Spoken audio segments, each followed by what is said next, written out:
Pensaram que esbofetear uma velha sem abrigo passaria despercebido. Mas subitamente, 100 motores de motocicletas rugiram à volta deles. O líder dos motociclistas avançou para a ajudar e paralisou. Ele conhecia aquele rosto, mas ela supostamente estava morta. O neon do restaurante A Rosa zumbia e tremeluzia contra o céu da meia-noite, projetando sombras vermelhas e azuis sobre o parque de estacionamento vazio. Martim Neves estava sentado na sua Harley Davidson, a observar o seu hálito transformar-se em névoa no ar frio de outubro. Atrás dele, estendidas ao longo de 2 quarteirões da Estrada Nacional, estavam 99 outras motocicletas, o seu cromo a brilhar sob os candeeiros de rua, um exército mecânico em repouso. Era o passeio anual em memória, a decorrer há 23 anos. Todos os meses de outubro, os ceifadores da estrada percorriam 800 quilômetros para honrar os irmãos caídos. Este ano, recordavam Daniel Costa, o melhor amigo de Martim, que morrera num incêndio quando eram apenas crianças.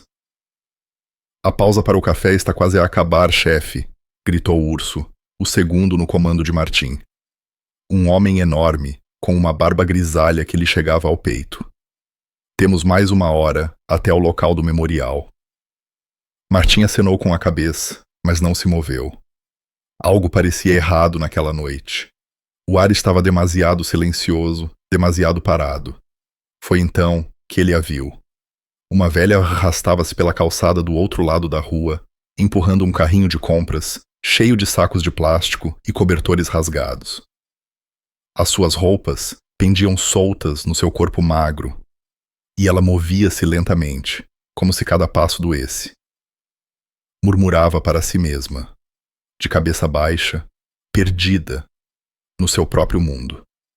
Perto da entrada lateral do restaurante, 4 homens estavam encostados a uma carrinha preta de caixa aberta. Jovens, talvez com 20 e poucos anos, vestindo blusões de couro e correntes. O tipo de rapaz que pensa que ser barulhento o torna forte.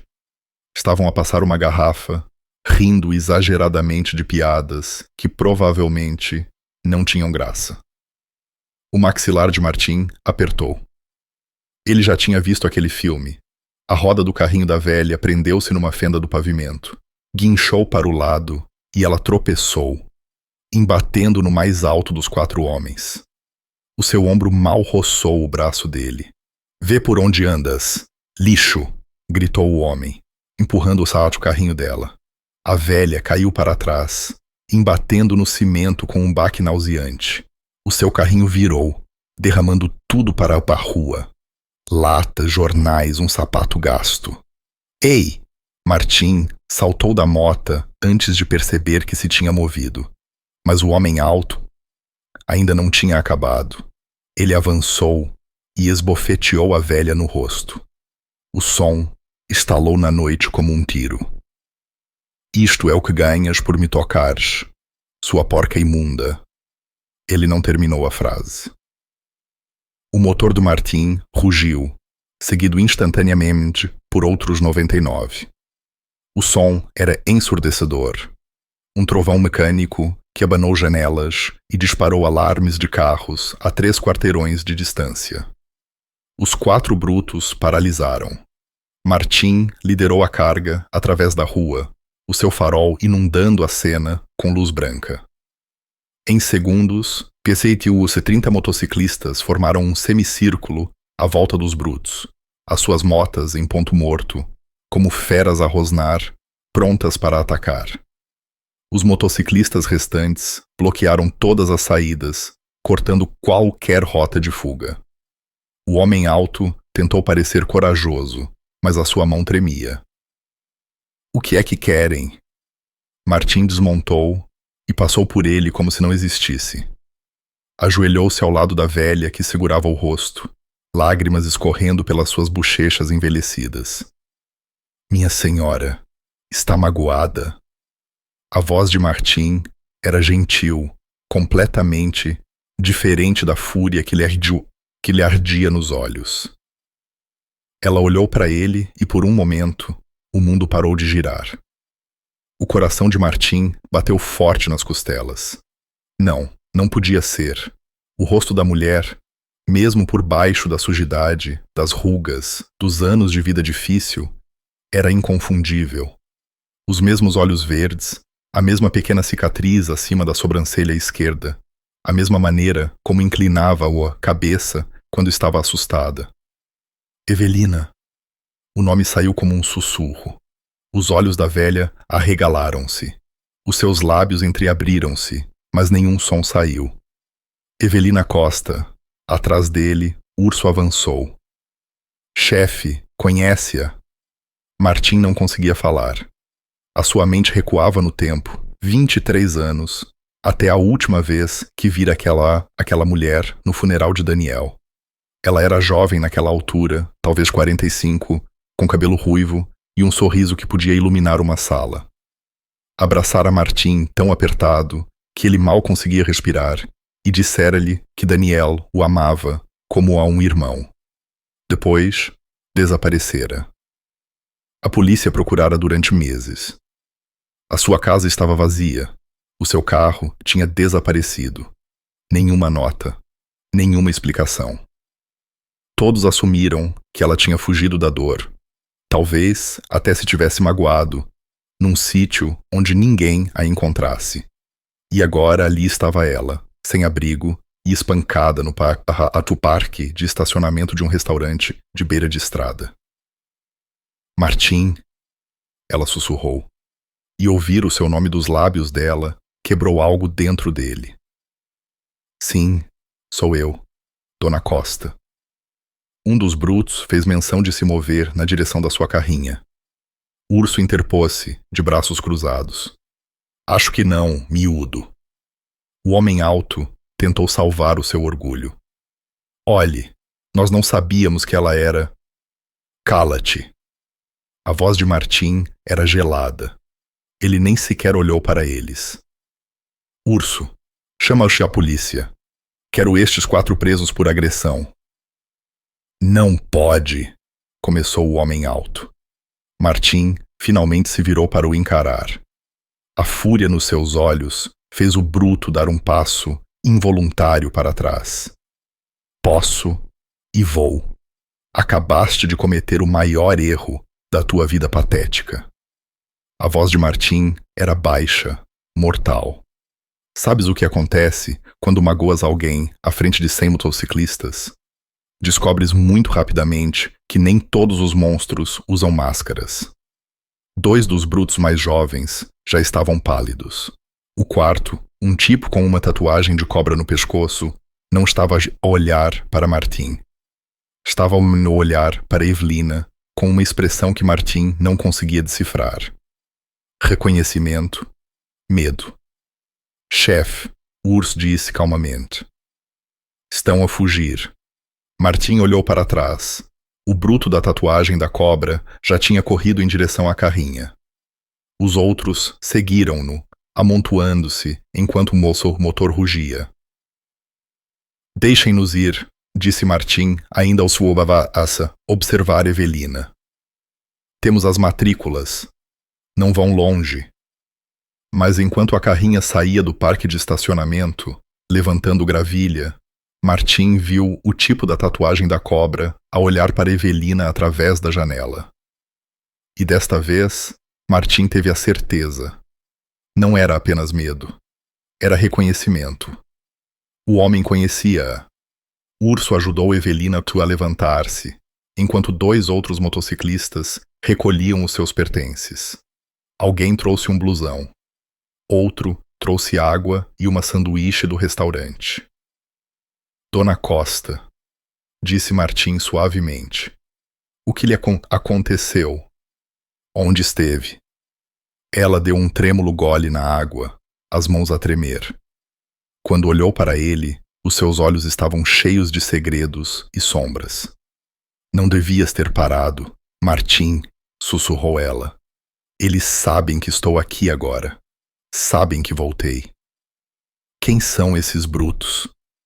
Ela abanou a cabeça lentamente, o rosto pálido. É maior do que eles. Muito maior. Pensei que podia esconder-me para sempre. Ela tocou na sua bochecha ferida. Fui uma tola por voltar.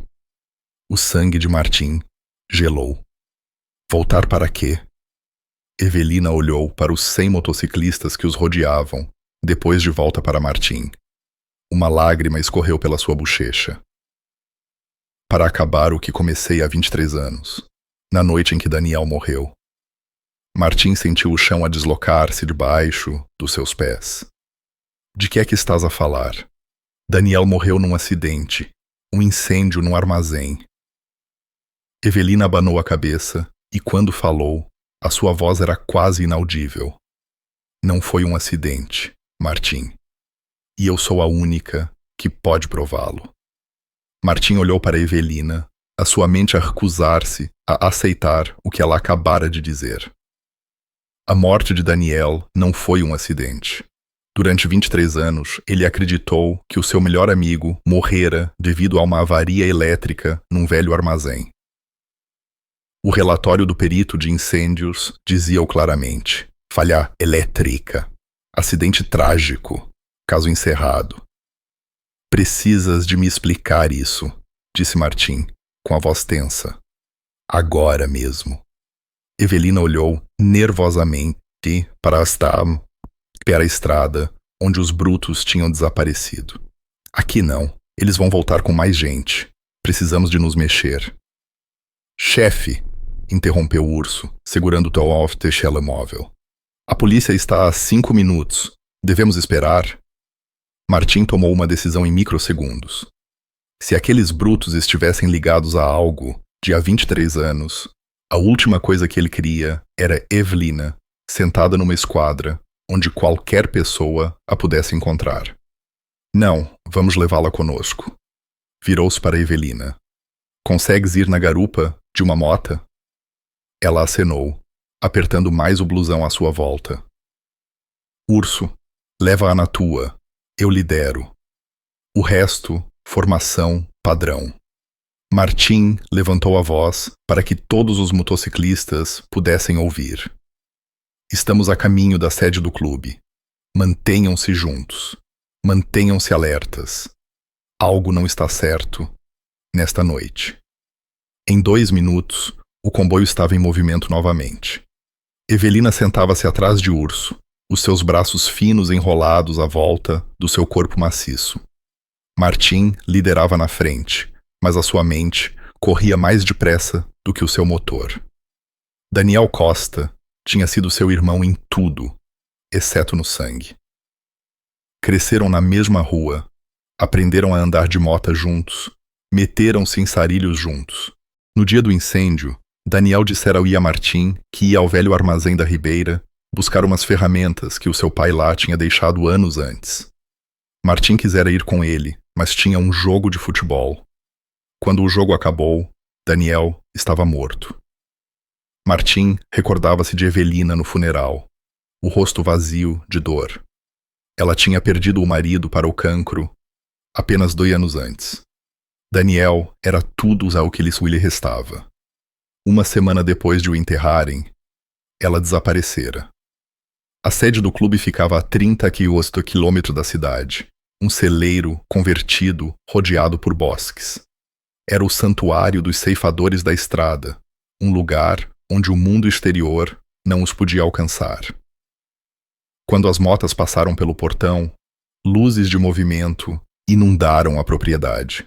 Lá dentro, o salão principal era quente e acolhedor. Mesas de bilhar, um longo bar, fotografias de irmãos caídos cobriam uma parede inteira. A fotografia de Daniel estava lá, para sempre jovem, aos 17 anos. Os olhos de Evelina encontraram-na imediatamente. A sua mão voou para a boca. Eu sei que isto é difícil, disse Martim gentilmente, guiando-a para um sofá de couro gasto. Mas preciso que me contes tudo. Urso trouxe café. Alguns dos membros mais antigos reuniram-se à volta. Correntes, padre e uma mulher chamada Navalha, que andava com eles há 15 anos. Todos tinham conhecido Daniel. Evelina envolveu o caneca de café com as 2 mãos, como se estivesse a tirar força do seu calor. Quando finalmente falou, A sua voz estava mais forte do que antes. O armazém onde Daniel morreu não estava abandonado. O teu pai trabalhou lá durante 10 anos.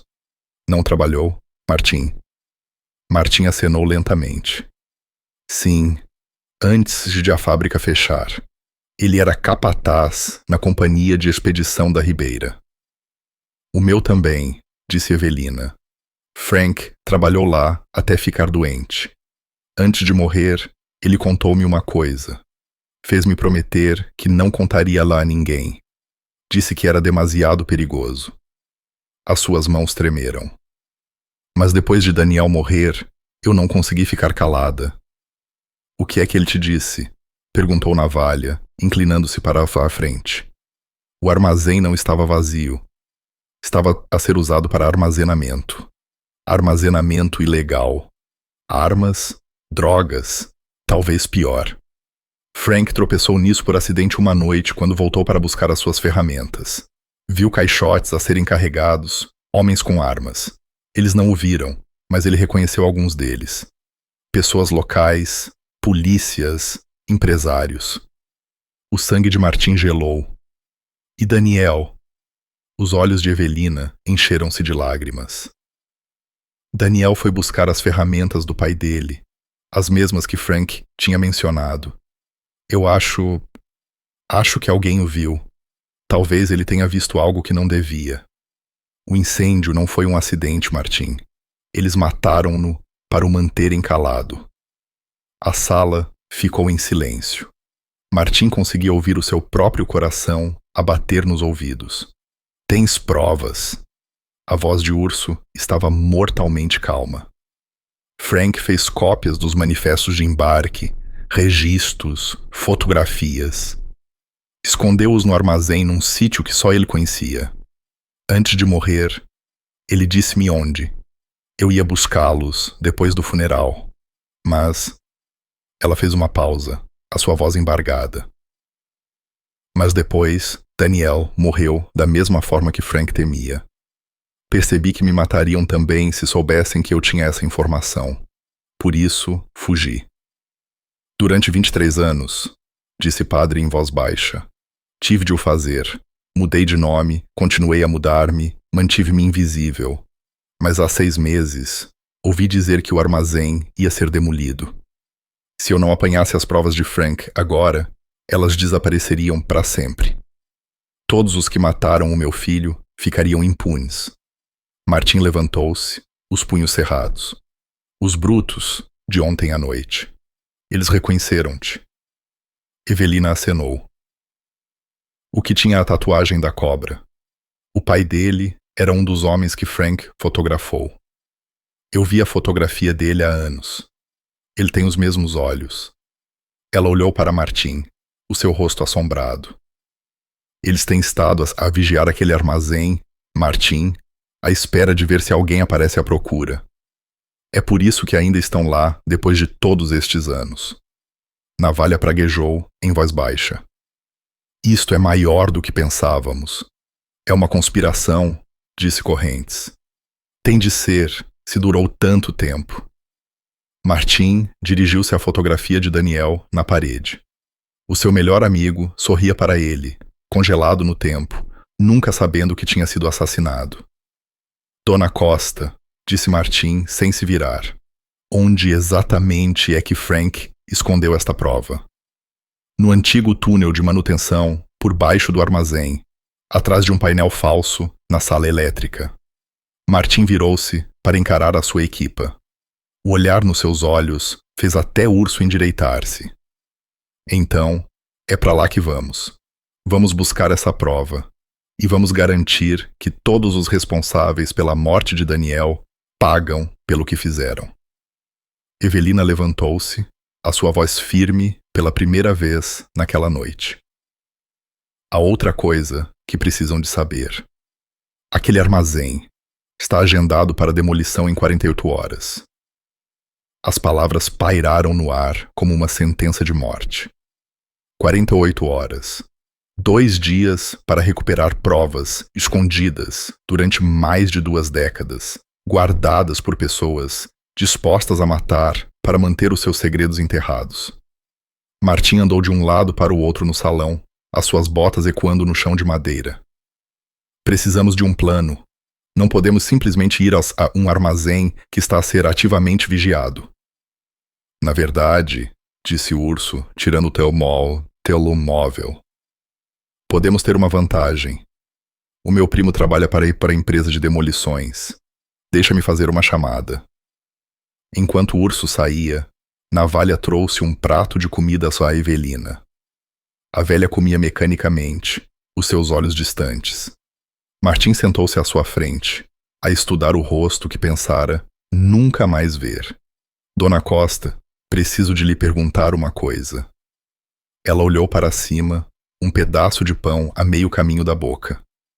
O meu pai, ele sabia de alguma coisa disto? A expressão de Evelina suavizou-se.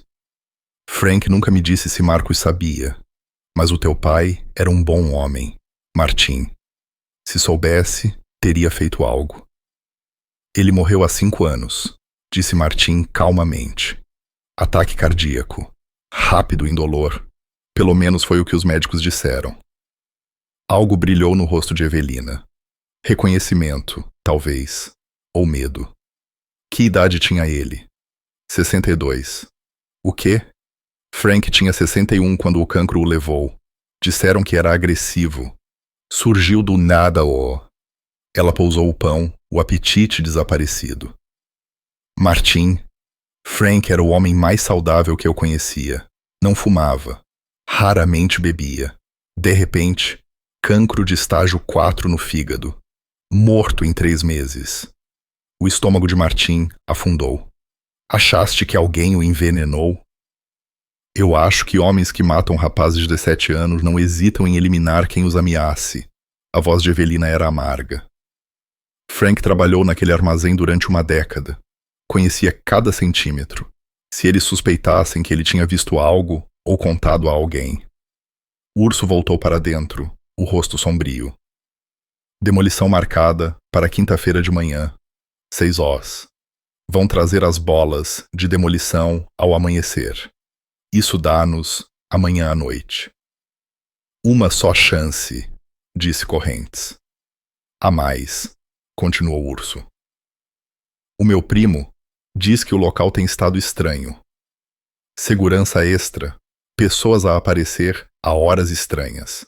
Ele disse que o dono está a pagar o dobro para garantir que ninguém se aproxima do sítio até virar escombros. Quem é o dono agora? Perguntou Martim. Verificou o telemóvel. Uma empresa chamada Sociedade de Participações, Ponta Norte. Mas é uma corporação de fachada. Não consegui encontrar nomes reais ligados a ela. Claro que não, murmurou Evelina. Tiveram 23 anos para encobrir os seus rastros. Navalha tinha estado calada, mas agora falou. Se estão a vigiar o armazém, já sabem que estamos envolvidos. Aqueles brutos viram-nos, viram as motas, vão estar à espera de algo. Deixemo-los esperar, disse Martim friamente. Temos mais de 100 motociclistas. Eles não. Mas queremos uma guerra? Perguntou o padre. Ele era o membro mais velho dos ceifadores da estrada, um ex-capelão do exército que vira violência suficiente para 10 vidas. Porque é nisso que isto pode transformar-se. Estes não são apenas brutos de rua, Martim. Se há polícias envolvidos, empresários, pessoas com poder real. Martim caminhou de volta para a fotografia de Daniel. O seu amigo sorria para ele. Confiante, inocente. 17 anos com a vida inteira pela frente. Queimado vivo para proteger o dinheiro sujo de alguém. Não estou a começar uma guerra, disse Martim. Estou a terminar uma que dura há 23 anos. Daniel nunca teve justiça. A Dona Costa esteve a fugir a vida inteira. O meu pai também pode ter sido assassinado. Virou-se para encarar a sala. Quantos mais? Quantas pessoas é que estes monstros destruíram? A sala ficou em silêncio. Cada pessoa ali percebeu o que Martim estava realmente a perguntar. Isto não era apenas sobre vingança. Era sobre finalmente lançar luz sobre uma escuridão que tinha consumido demasiadas vidas inocentes. Eu estou dentro, disse o urso primeiro. Eu também, acrescentou Navalha. Um por um, os outros acenaram. Evelina levantou-se, o seu corpo frágil parecendo de alguma forma mais forte. Eu vou contigo, Dona Costa. Não, a sua voz era firme. Eu sei onde Frank escondeu tudo. O túnel de manutenção tem 3 ramificações e apenas uma leva à sala elétrica. Precisas de mim, Martim. Não te vou deixar entrar no perigo às cegas. Martim quis argumentar, mas o olhar nos olhos dela parou. Esta mulher sobrevivera nas ruas durante mais de 2 décadas, mantendo-se um passo à frente de assassinos. Ela era mais forte do que parecia.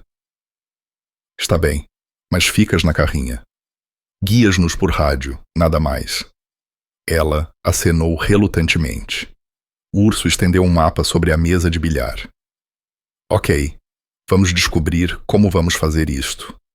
Primeiro, precisamos de olhos no armazém. Descobrir quantos guardas, que tipo de sistema de segurança, pontos de entrada. Eu levo uma equipa de reconhecimento, ofereceu-se Correntes. 2 motas. Reconhecimento silencioso. Podemos fazer uma passagem esta noite. Ver como é que está. Bom, disse Martim. Leva o Slider e o Falcão. São os condutores mais silenciosos que temos. Tira fotos. Conta os guardas. Procura câmaras. Quero um relatório completo ao amanhecer. Enquanto o grupo se dispersava para preparar, Martim encontrou Evelina sozinha, perto da fotografia de Daniel. Ela estendeu uma mão envelhecida, tocando na moldura de vidro. Eu falhei-lhe, sussurrou ela. Eu fugi em vez de lutar. Martim ficou ao lado dela. Tu sobreviveste. Isso não é falhanço. Isso é força. Mas todos os dias em que estive fora, os homens que o mataram continuaram a viver as suas vidas confortáveis. Provavelmente esqueceram-se completamente dele. Então vamos lembrá-los, disse Martim calmamente. Amanhã à noite, garantimos que nunca mais se esqueçam do nome de Daniel Costa. Evelina virou-se para o olhar. Na luz dura da sede do clube, Martim podia ver cada linha no seu rosto, cada cicatriz de anos de vida difícil. Mas ele também podia ver outra coisa. A mãe feroz e protetora, que uma vez preparara o seu almoço quando ele ficava em casa de Daniel, que aplaudia mais alto do que ninguém nos seus jogos de futebol. Ela ainda estava lá, por baixo das camadas de dor e tempo. Obrigada, disse ela simplesmente. Martim apertou-lhe o ombro. Daniel era meu irmão. É isto que os irmãos fazem. Lá fora, os motores rugiram quando Correntes, Slider e Falcão se prepararam para a sua missão de reconhecimento. Martim observou-os desaparecer na noite. 3 farolins vermelhos a esmorecer na escuridão. 48 horas, uma chance e uma dívida com 23 anos de atraso. Martim não dormiu. Passou a noite no pequeno escritório da sede do clube, rodeado de arquivos antigos e recortes de jornais. Urso tinha retirado tudo o que tinham sobre a Companhia de Expedição da Ribeira dos Arquivos. Fotografias, registros de emprego, até alguns boletins informativos antigos de quando a fábrica ainda estava a funcionar. O amanhecer surgiu frio e cinzento. Martim esfregou os olhos e olhou para a fotografia na sua mão. Mostrava 20 trabalhadores em frente ao armazém, datada de 1998. O seu pai estava na fila de trás, jovem e forte. Frank Costa estava ao lado dele. Ambos os homens sorriam. 3 filas abaixo, um homem mais jovem com um rosto familiar. Martim apertou os olhos para a etiqueta com o nome visível no seu uniforme. Subcapataz R. Viana. Viana. Ele conhecia aquele nome. Café. Evelina apareceu à porta, segurando 2 canecas a fumegar. Martim pegou numa com gratidão. Conseguiste dormir um pouco? A primeira cama a sério em anos. Ela sentou-se lentamente, o corpo ainda dorido da agressão. O que é que estás a ver? Martim mostrou-lhe a fotografia. Reconheces toda a gente aqui? Evelina pôs os óculos de leitura que lhe tinham dado e estudou a imagem cuidadosamente. O seu dedo moveu-se pelos rostos, depois parou. Aquele é o Roberto Viana. Ele foi supervisor de Frank durante um tempo. Ela levantou a cabeça bruscamente. Por quê? Porque Roberto Viana é agora o comissário da polícia nesta cidade. A caneca escorregou das mãos de Evelina. O café salpicou a secretária. Não pode ser. Eu pesquisei-o. Começou como adjunto em 1999, logo após o armazém fechar oficialmente. Subiu rapidamente, muito rapidamente. O rosto de Evelina tinha ficado pálido. As fotos de Frank. Lembro-me agora. Viana estava numa delas. Estava a supervisionar um carregamento tardio numa noite. Algo que Frank achou suspeito. A mente de Martim acelerou. Se o comissário da polícia estava envolvido, isso explica tudo. Por que é que a investigação do incêndio foi encerrada tão rapidamente? Por que é que ninguém nunca investigou mais a fundo a morte de Daniel?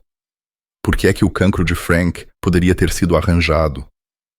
Não podemos ir à polícia, disse Martim calmamente.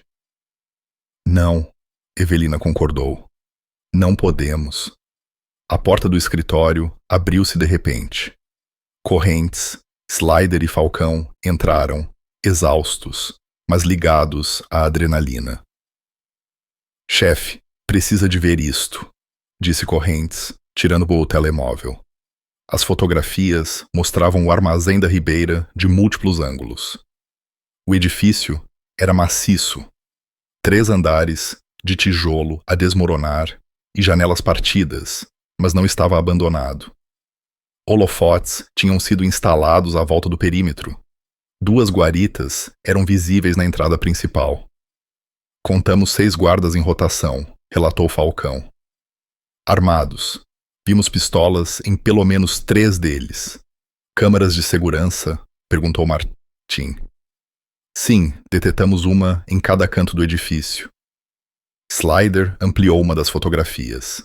Mas são instalações novas, barata. Provavelmente podemos bloqueá-las.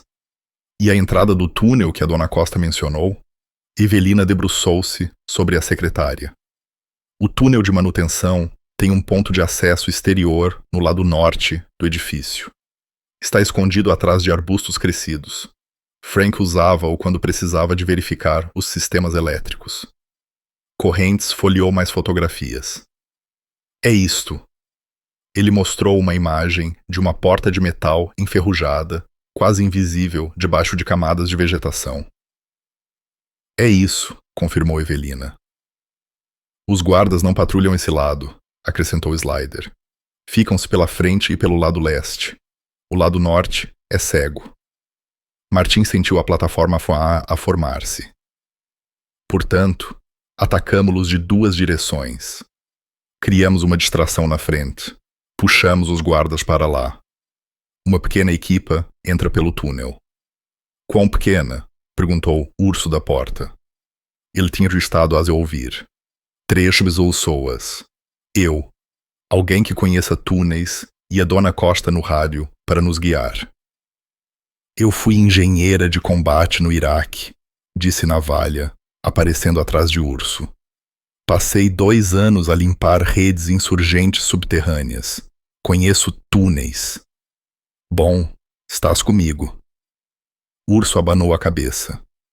Vais precisar de mais do que 3 pessoas para a distração. Estes tipos são profissionais. Não se vão assustar facilmente. É por isso que vamos levar toda a gente, disse Martim. Todas as motas que temos. Vamos fazê-los pensar que estamos a montar um assalto total no portão da frente.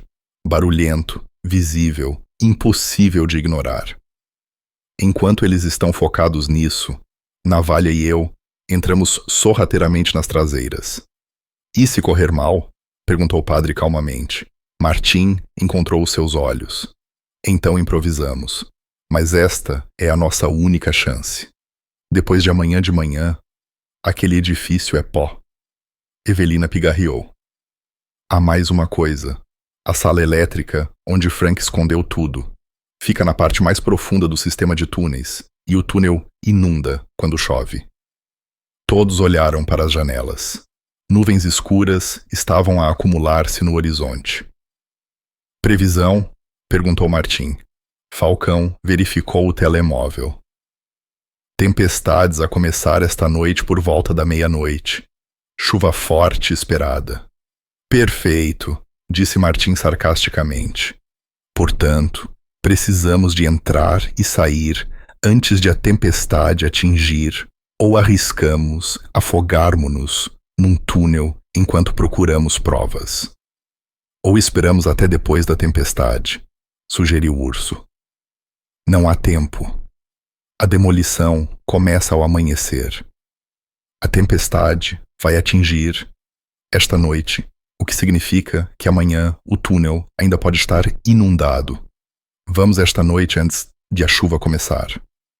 Martim olhou à volta da sala. Tudo claro? Saímos às 22 horas. Isso dá-nos 2 horas antes da tempestade. Os motociclistas acenaram, mas Martim podia ver a preocupação nos seus rostos. Isto não era uma briga de bar ou uma disputa de território. Isto era infiltrar um local guardado, ligado a pessoas poderosas que já tinham matado para proteger os seus segredos. Mais uma coisa, disse Martim. Documentamos tudo. Fotos, vídeo, o que encontrarmos, várias cópias, porque se nos acontecer alguma coisa, quero que esta prova sobreviva. Navalha tirou o telemóvel. Eu carrego tudo para a cloud em tempo real. Mesmo que levem os nossos telefones, a prova estará segura. Inteligente, disse Martim. Enquanto o grupo se dispersava para preparar armas e equipamento, Evelina tocou no braço de Martim. O teu pai ficaria orgulhoso de ti. Martim olhou para o rosto do seu pai na velha fotografia. Espero que sim, porque se tiveres razão sobre o que lhe fizeram, isto é por ele também. Lá fora, o trovão ecoou ao longe. A tempestade estava a chegar. E eles também. Às 14 horas, tudo mudou. Martim estava a rever as plantas do túnel quando o urso irrompeu pelo escritório. O seu rosto estava corado de excitação. Chefe, não vai acreditar nisto. Os brutos da noite passada. Eles voltaram. Martim levantou-se num instante. Onde? Estação de serviço, 8 km a sul.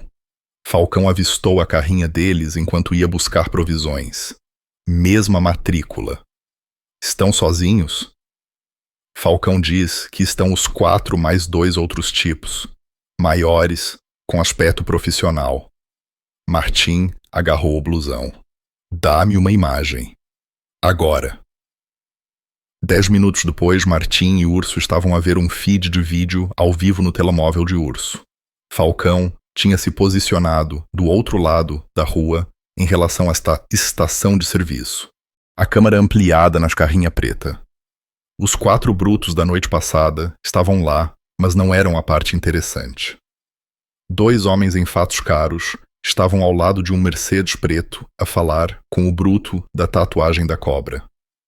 Um era mais velho, talvez 60, com cabelo grisalho e olhos frios. O outro era mais jovem, com a constituição de um pugilista. Consegues apanhar áudio? Perguntou Martim. Demasiado longe, sussurrou Falcão através do telemóvel. Mas espere, o velho acabou de dar um envelope ao tatuagem de cobra. Dinheiro. Parece... Martim observou enquanto o tatuagem de cobra abria o envelope, contava as notas, depois acenava. A conversa continuou por mais 1 minuto, antes de os engravatados voltarem para o Mercedes. Segue esse Mercedes, ordenou Martim. Fica para trás, não os deixes ver-te. Recebido. O feed ficou escuro enquanto Falcão montava a sua mota. Urso abriu uma aplicação de localização. Ele estava a mover-se, a caminho do leste, na estrada 47. Martim ligou o slider. Preciso de ti nisto também. Falcão está a seguir um Mercedes preto. Fica paralelo a ele. Uma estrada ao lado. Se eles o virem, tu assumes a perseguição. Durante 20 minutos, observaram os pontos a moverem-se no mapa. O Mercedes conduziu pela cidade, passou pela zona comercial, depois virou para uma área industrial perto do rio. Chefe! A voz de Falcão veio ofegante. Não vai acreditar onde eles foram. Onde? Companhia de expedição da Ribeira. O armazém. O Mercedes acabou de passar pelo portão. Martim sentiu gelo nas suas veias. Tens a certeza? Absoluta. E chefe, o carro de patrulha do comissário Viana está estacionado mesmo lá fora. Urso praguejou em voz baixa. Estão todos lá agora. A mente de Martim acelerou. Esta era uma oportunidade que eles podiam não ter novamente. Falcão, consegues aproximar-te? Vê o que estão a fazer. Há uma vala de drenagem a uns 50 metros do lado norte. Consigo rastejar por ela. Faz isso, mas Falcão, se fores visto, foge. Não sejas um herói. Entendido. Os 15 minutos minutos seguintes foram agonizantes. Martim andava de um lado para o outro, enquanto o urso monitorizava o telemóvel. Finalmente, a voz sussurrada de Falcão regressou. Tenho contato visual. Estão no armazém, segundo andar. Consigo vê-los através das janelas. 6 homens no total. Os 2 engravatados, Viana e 3 outros que não reconheço. O que estão a fazer? A olhar para algo numa mesa. Documentos, talvez. Espera, estão a apontar para o chão, como se estivessem a falar de algo por baixo deles. O túnel. Eles estavam a falar do túnel. Eles sabem, disse Martim calmamente. Eles sabem que estamos a vir. O rosto de Urso empalideceu. Como? Não importa. O que importa é que estão a preparar-se. Falcão, algum sinal de armas? Os 3 que não reconheço têm equipamento tático, espingardas, coletes à prova de bala. Estes não são guardas de segurança normais, chefe. São soldados contratados. Martim sentiu o plano a escorregar-lhe das mãos. Se o armazém estivesse fortificado com segurança profissional, uma distração frontal não funcionaria. Eles estariam prontos para isso. Espera, sussurrou Falcão com urgência. Estão a sair, todos eles a voltarem para os seus veículos. Segue-os, ordenou Martim. Mas com cuidado. O Mercedes e o carro de patrulha de Viana partiram juntos, a caminho do norte. Os 3 tipos táticos entraram numa carrinha branca e foram para sul. Os brutos ficaram para trás. A carrinha deles estacionada perto da entrada do armazém. Slider, tu segues a carrinha, disse Martim. Falcão fica com o Mercedes. Quero saber para onde é que toda a gente vai. Ao longo da hora seguinte, o rastreamento revelou um padrão perturbador. O Mercedes foi para o maior banco da cidade, onde o homem de cabelo grisalho entrou durante 10 minutos. O carro de patrulha de Viana foi para a esquadra. A carrinha foi para uma empresa de segurança privada chamada Soluções de Defesa Sentinela. Martim pesquisou a empresa.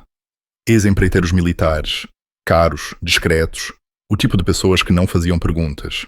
Estão a trazer reforços, disse Urso sombriamente. Estão a transformar aquele armazém numa fortaleza. Mas Martim estava a pensar noutra coisa. O homem de cabelo grisalho. Alguém tirou uma foto. Falcão enviou uma imagem granulada, mas utilizável. Martim executou uma pesquisa de imagem inversa. O seu sangue gelou. Aquele é o procurador-geral adjunto Gilberto Alvim, disse ele lentamente. É procurador há 18 anos. Gere uma plataforma de mão pesada contra o crime, de valores familiares, anticorrupção. E ele estava a pagar a brutos para guardar um armazém. Estão acabados. Não é um armazém qualquer. É o armazém onde os crimes dele estão enterrados. Martim olhou para Evelina, que tinha estado em silêncio durante toda a operação. Dona Costa, Alvin estava em alguma das fotos de Frank. Ela fechou os olhos, a pensar. Não me lembro. Mas Frank mencionou um advogado. Uma vez. Disse que um dos carregamentos tinha documentos legais, papelada corporativa. Achava que talvez quem estivesse a gerir a operação tivesse advogados envolvidos. Isto vai até o topo, disse na valha da porta. Chefe da polícia, procurador-geral, adjunto. Se isto for mais fundo... O presidente da Câmara, sugeriu Urso. Juízes. Martim sentiu o peso do que estavam a enfrentar. Isto não era apenas uma conspiração. Era uma completa corrupção de poder, um sistema concebido para se proteger, não importando quem fosse magoado. Não podemos lutar contra todos eles, disse Padre calmamente. Martim olhou para a fotografia de Daniel na parede, depois para o rosto cansado e esperançoso de Evelina. Depois, para a sua equipa, leal, corajosa, mas não à prova de bala. Não, concordou ele. Não podemos lutar contra eles, mas podemos expô-los. É isso que as provas fazem. Contam a verdade quando todos os outros estão a mentir. Virou-se para encarar a sala. A missão desta noite ficou mais difícil. Mas ainda vamos, porque se não o fizermos, ninguém o fará. E a morte de Daniel, a morte de Frank, a morte do meu pai, ficam todas enterradas para sempre. Então, é melhor trazermos mais do que apenas motas, disse Urso. Martim acenou lentamente. Sim, é melhor trazermos tudo o que temos. A noite caiu pesada e densa. A sede do clube estava silenciosa, exceto pelo som da chuva, que começava a bater nas janelas. A tempestade tinha chegado cedo. Martim estava sozinho na garagem, a olhar para a sua mota. Em 6 horas, eles iriam para algo que podia matá-los a todos. Mas algo o incomodava. Algo não batia certo. Por que é que Evelina tinha voltado agora? Depois de 23 anos a esconder-se com sucesso, por que é que arriscaria tudo quando o armazém estava prestes a ser demolido de qualquer maneira? Ela dissera que era para apanhar as provas antes que fossem destruídas, mas havia algo nos olhos dela. Quando disse isso, algo que ela não lhe estava a contar. Ele encontrou-a na cozinha, a olhar para a chuva. Dona Costa, precisamos de falar. Ela virou-se lentamente, e naquele momento, Martim viu através dos anos de sujidade e exaustão a mulher por baixo. Ela estava à espera desta conversa. Tu sabes, disse ela, simplesmente.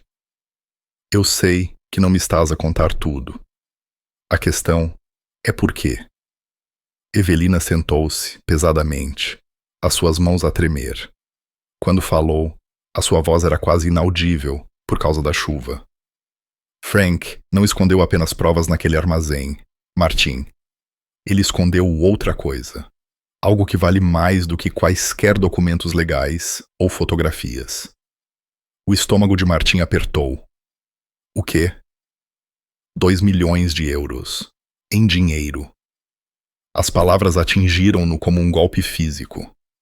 Martim olhou para ela, a sua mente a vacilar. Frank desviou-o, continuou Evelina, lágrimas a escorrer-lhe pelo rosto. Ao longo de 2 anos, ele desviou dinheiro dos carregamentos ilegais. Pequenas quantias que eles não notariam imediatamente. Ele estava a construir um fundo de fuga para nós. Dinheiro para desaparecer, para recomeçar noutro lugar seguro. A sua voz quebrou. Mas ele ficou doente antes de podermos ir. E depois, o Daniel. Tu soubeste isto o tempo todo, disse Martim, a sua voz perigosa. Deixaste-me acreditar que isto era sobre justiça.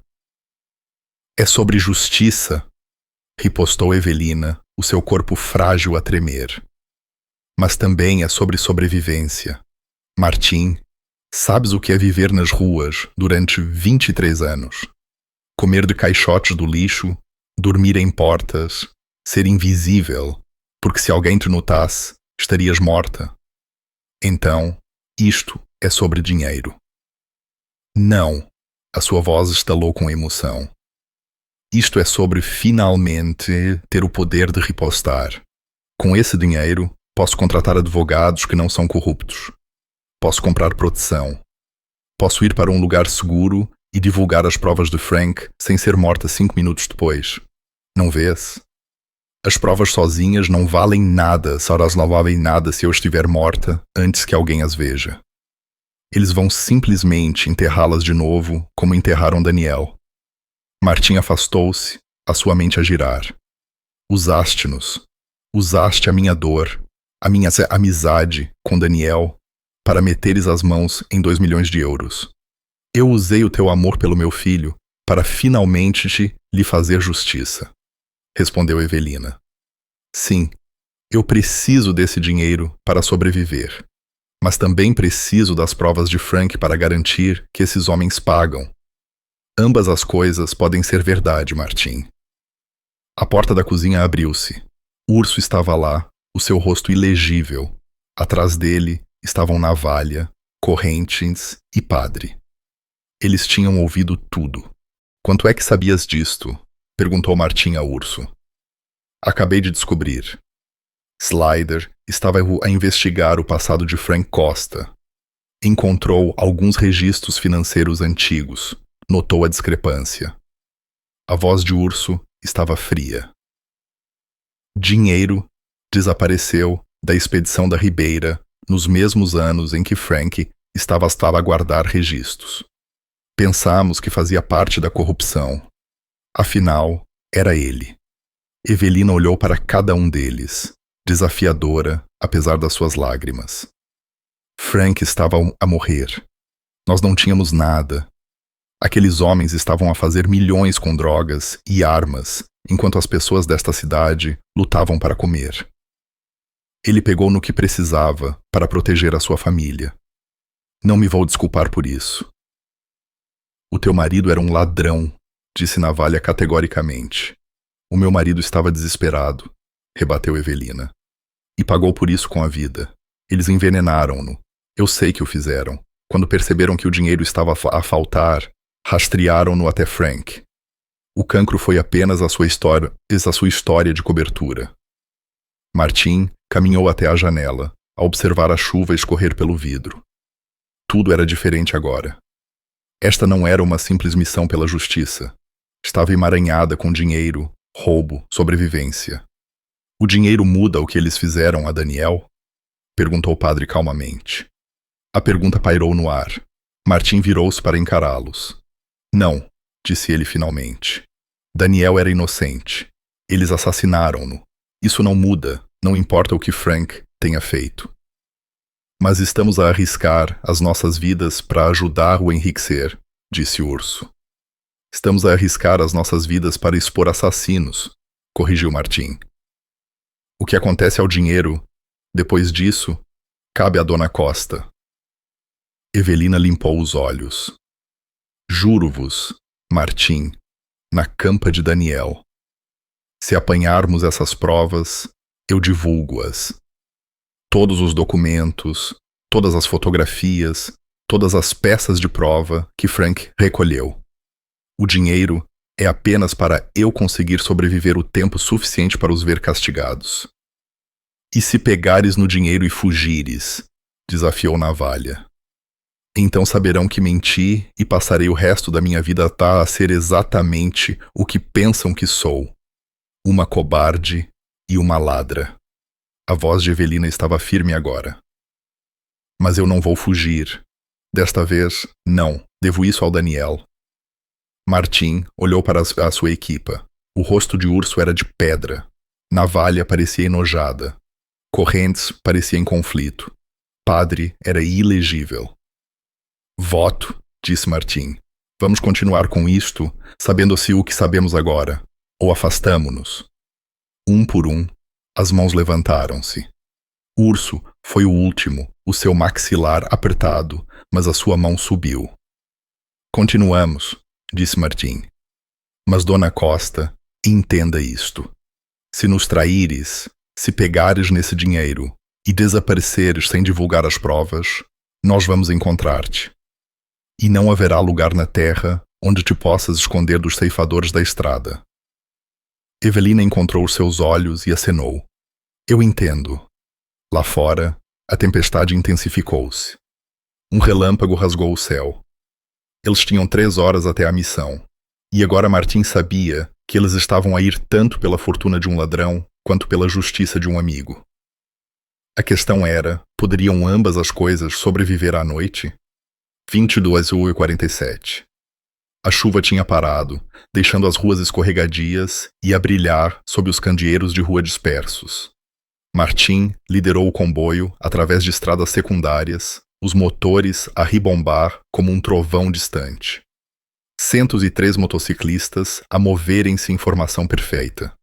Eles tinham contactado alguém fora do sistema local, uma inspetora da polícia judiciária chamada Sarah Chong, que tentava desmantelar a corrupção no concelho há anos. Ela estava à espera a 5 km do armazém, com uma equipa de agentes federais, pronta para se mover no momento em que Martim desse o sinal. Mas primeiro, eles tinham de obter as provas. O auricular de Martim estalou.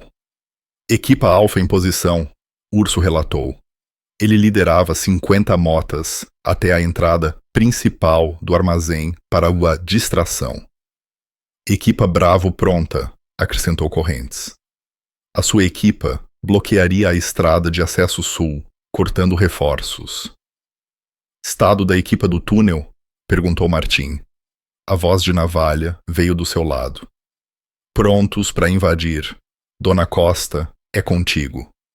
Na carrinha de apoio, a meio quilômetro de distância, a voz trêmula de Evelina guiou-os. A entrada do túnel deve estar a 5 metros à vossa direita, atrás dos silvados. Martim e Navalha desmontaram, movendo-se silenciosamente através da vegetação crescida. As suas lanternas encontraram a porta de metal enferrujada exatamente onde Evelina dissera que estaria. Está trancada, sussurrou Navalha. Martim tirou os alicates de corte. 3 segundos depois, o cadeado caiu. A porta gemeu enquanto a puxavam para abrir, revelando uma escadaria de cimento que descia para a escuridão. Equipa Alfa, iniciem a distração.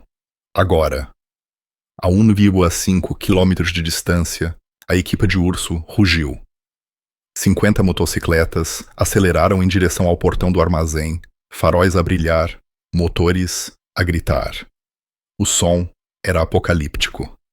Martim e Navalha desceram para o túnel.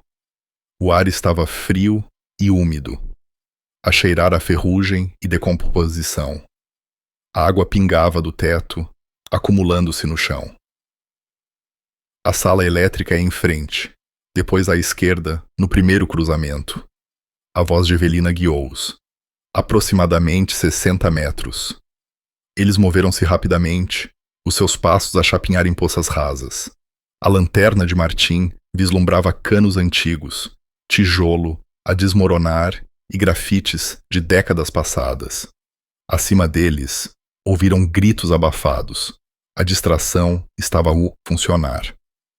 Cruzamento à frente, disse Navalha. Viraram à esquerda para um osfi, uma passagem mais estreita. O teto era mais baixo ali, forçando-os a ir agachar-se. O coração de Martim palpitava. Estavam perto. Sala elétrica a 10 metros, disse Evelina. Mas Martim, há algo que não te contei. A sala está trancada. Vais precisar da combinação. É estática e rompeu no seu auricular. O sinal estava a falhar. Dona Costa, Evelina, nada além de ruído branco. Raios! sibilou Navalha. Estamos muito fundo. O sinal não chega.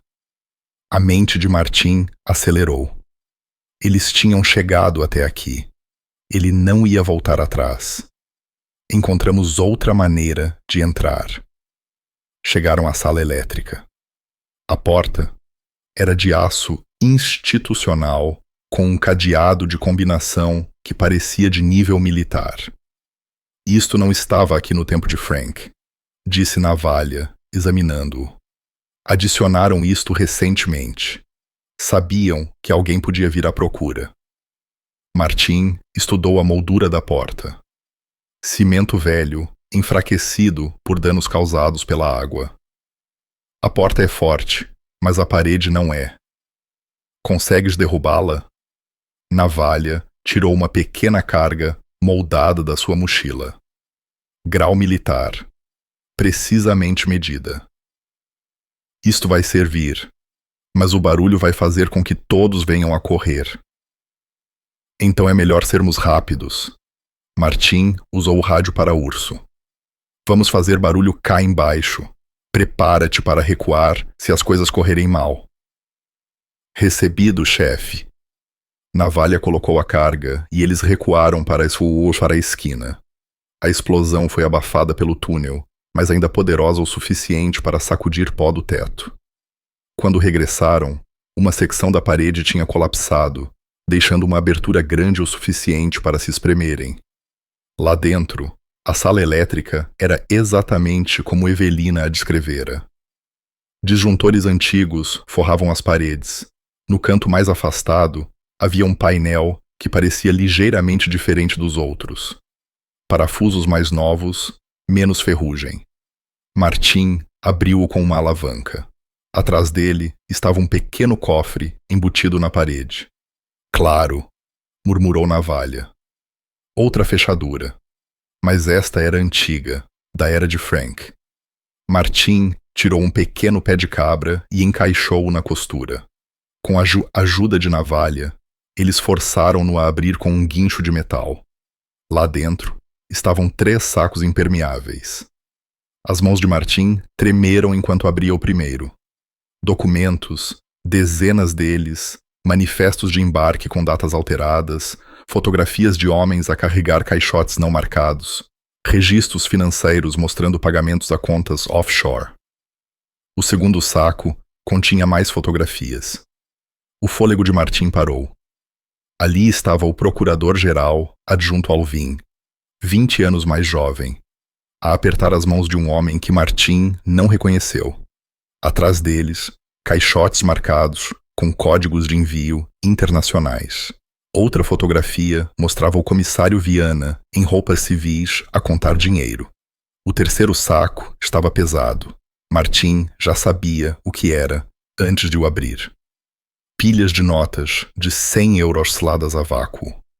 Mais dinheiro do que ele alguma vez vira num só lugar. 2 milhões. Navalha respirou. É real. O auricular de Martim de repente voltou a funcionar. Martim, eles sabem que estás lá dentro.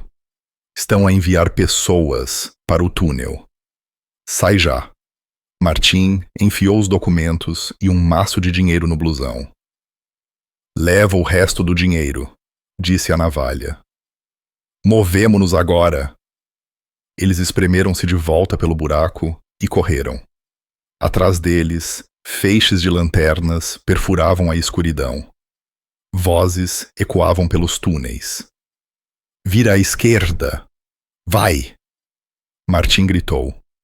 Tiros irromperam. As balas faiscaram nas paredes de cimento. Martim e Navalha correram mais depressa, a chapinhar em água que se tornava mais profunda. O túnel estava a inundar devido à chuva anterior. Chegaram às escadas. Acima deles, a porta de saída estava aberta e a silhueta maciça de Urso bloqueava a entrada, uma espingarda na mão. Vamos! Urso disparou 3 tiros, de volta para o túnel, fornecendo cobertura. Eles irromperam para o ar noturno. À sua volta, reinava o caos. O terreno do armazém estava inundado de motociclistas e guardas de segurança num tenso impasse. Nenhum tiro ainda, mas todos estavam armados.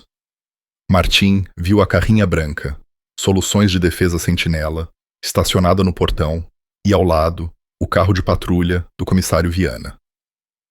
Agentes federais! Uma voz ecoou por um megafone. Sarah Chong e 20 agentes da Polícia Judiciária em equipamento tático surgiram na cena vindos do leste. Todos para o chão, agora! O rosto de Viana ficou branco. Alvin, que chegara no Mercedes, tentou fugir. 2 agentes imobilizaram-no. Martim levantou o saco e chutou o saco impermeável. Provas de corrupção, tráfico de droga e assassinato. Está tudo aqui. A equipa de Chong moveu-se com precisão, prendendo Viana, Alvin, os contratados de segurança e os brutos. Os motociclistas acalmaram-se, os motores em ponto morto. Estava acabado. Quase. Martim olhou à sua volta. Onde está a Dona Costa? O rosto de Urso escureceu. A carrinha. Ela desapareceu. Martim correu para onde tinham deixado o veículo de apoio. A porta estava aberta. O motorista, Tomás, estava inconsciente, um galo na cabeça, e Evelina não estava em lado nenhum. Nem os restantes sacos de dinheiro. Os punhos de Martim cerraram-se. A traição cortou mais fundo do que qualquer faca. Ela usara-os. Usara a memória de Daniel. Usara tudo. Ela nocauteou o Tomás e fugiu, disse o Urso, verificando o motorista inconsciente. Não deve ter mais de 10 minutos de avanço. Em que direção? A voz de Martim era gelada. Antes que alguém pudesse responder, a inspetora Chong aproximou-se, a sua expressão grave. Martim Neves, preciso desses documentos agora. Martim entregou o saco impermeável. Chong abriu-o, os seus olhos arregalando-se enquanto folheava o conteúdo. Isto são 20 anos de provas. Tráfico de armas, distribuição de droga, lavagem de dinheiro. Podemos processar dezenas de pessoas com isto. Uma das quais acabou de fugir com 2 milhões de euros. Disse Martim amargamente. Chong parecia confusa. O quê? História longa. As vossas pessoas conseguem localizá-la. Quem? Evelina Costa, uma velha sem abrigo. Ela era a nossa informadora. Agora é a nossa ladra. Chong pegou no seu rádio, mas Martim parou-a. Algo estava errado. Evelina era frágil, exausta, mal conseguia andar sem dor. Como é que ela tinha dominado Tomás, um ex-fuzileiro? Espera, disse Martim. Tomás, o que aconteceu exatamente? O motorista gemeu, a voltar a si. Ela pediu água. Quando me virei, alguém me bateu por fora. Vi botas de homem. O sangue de Martim gelou. Ela não fugiu. Foi levada. O Urso percebeu imediatamente. Os brutos. Os que não apanhamos.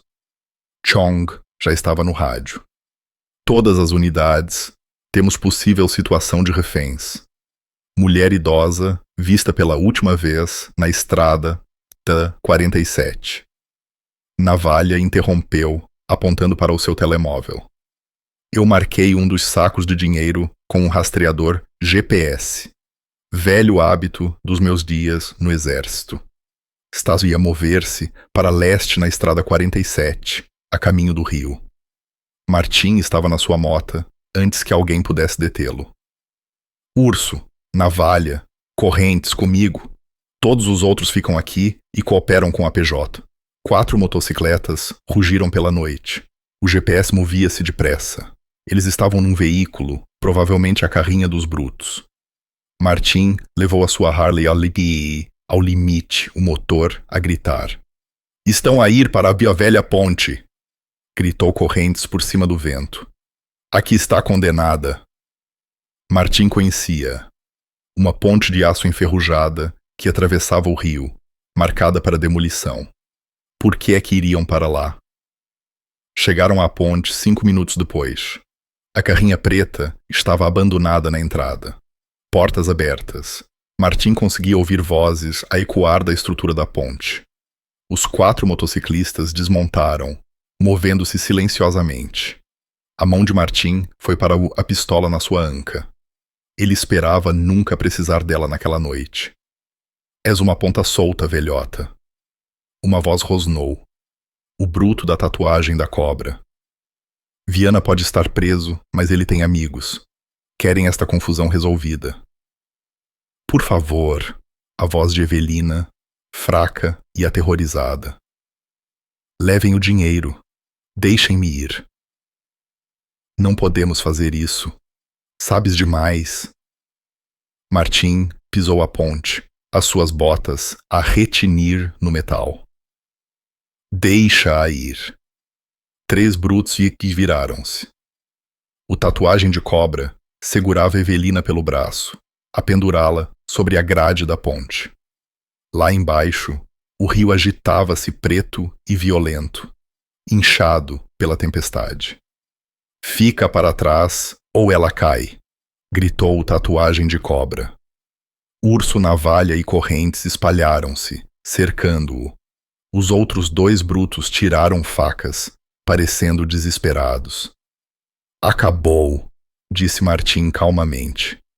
Os teus chefes estão presos. As provas estão com os agentes federais. Matá-la não salva ninguém. Salva-me a mim. A mão do tatuagem de cobra tremia. O meu pai vai para a prisão por causa do que ela sabe. Por causa daquelas fotos. O teu pai vai para a prisão porque é um criminoso, disse Martim. Assim como tu serás se a magoares. Eu já estou morto. Não percebes? Eles vão matar-me por falhar.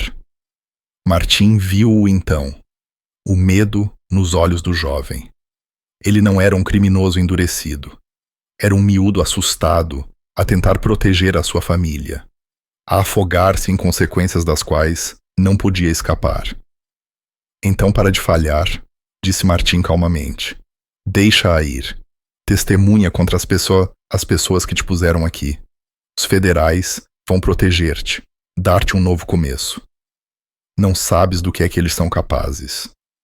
Eu sei exatamente do que é que eles são capazes, interrompeu Martim. Eles mataram o meu melhor amigo quando ele tinha 17 anos. Eles assassinaram pessoas inocentes para proteger o dinheiro deles. Não os deixes transformar-te num assassino também. O aperto do tatuagem de cobra em Evelina afrouxou ligeiramente. Lágrimas escorreram pelo seu rosto. Eu não queria nada disto. Eu só queria que o meu pai tivesse orgulho. Então, sê alguém de quem vale a pena ter orgulho, disse Martim. Agora mesmo, faz a escolha. Por um longo momento, o tempo parou. Depois, o tatuagem de cobra puxou Evelina de volta da beira e soltou-a. Ela desabou na ponte, a soluçar. O bruto caiu de joelhos, mãos ao alto. Os seus amigos seguiram-no, derrotados. Sirenes uivaram ao longe. A equipa da inspetora Chong estava a chegar. Martim ajoelhou-se ao lado de Evelina. Ela olhou para ele, o rosto manchado de lágrimas e vergonha. Desculpa, sussurrou ela. Eu ia voltar. Juro. Eu estava com tanto medo. Quando me agarraram, pensei que tinha acabado. Pensei que me matariam e levariam tudo. O dinheiro está na carrinha. Ela acenou. Todo ele. Eu não tirei nada. Não consegui. Não depois do que arriscaste por mim. Martim ajudou-a a levantar-se. As provas estão com os federais. Viana e Alvin vão para a prisão. Assim como cerca de 20 outras pessoas envolvidas nesta conspiração. E Daniel, a sua voz embargou-se no nome dele. Daniel recebe justiça. Finalmente. Martim olhou para ela seriamente. O que te acontece agora cabe à inspetora Chong. Mas Dona Costa, Evelina, tu precisas de lhes contar tudo. Cada nome, Cada detalhe. Ajuda-os a acabar com isto. Ela acenou. Vou fazê-lo. Prometo. 6 semanas depois, Martim estava na campa de Daniel. A lápide tinha sido atualizada com novas palavras. Filho amado, assassinado a 15 de outubro de 2002. Justiça, feita a 20 de outubro de 2025. Evelina estava ao seu lado, já não sem abrigo. O governo federal tinha a colocado sob proteção de testemunhas até os julgamentos estarem concluídos. Os 2 milhões de euros tinham sido apreendidos como prova, mas ela tinha sido prometida uma recompensa pela sua cooperação. Ele estaria orgulhoso de ti, disse ela suavemente. O meu Daniel, ele sempre disse que eras a pessoa mais corajosa que conhecia. Martim sorriu. Ele estava enganado. Tu és a pessoa mais corajosa que conheço. Sobreviveste 23 anos e ainda voltaste para lutar. Nós dois lutamos e vencemos.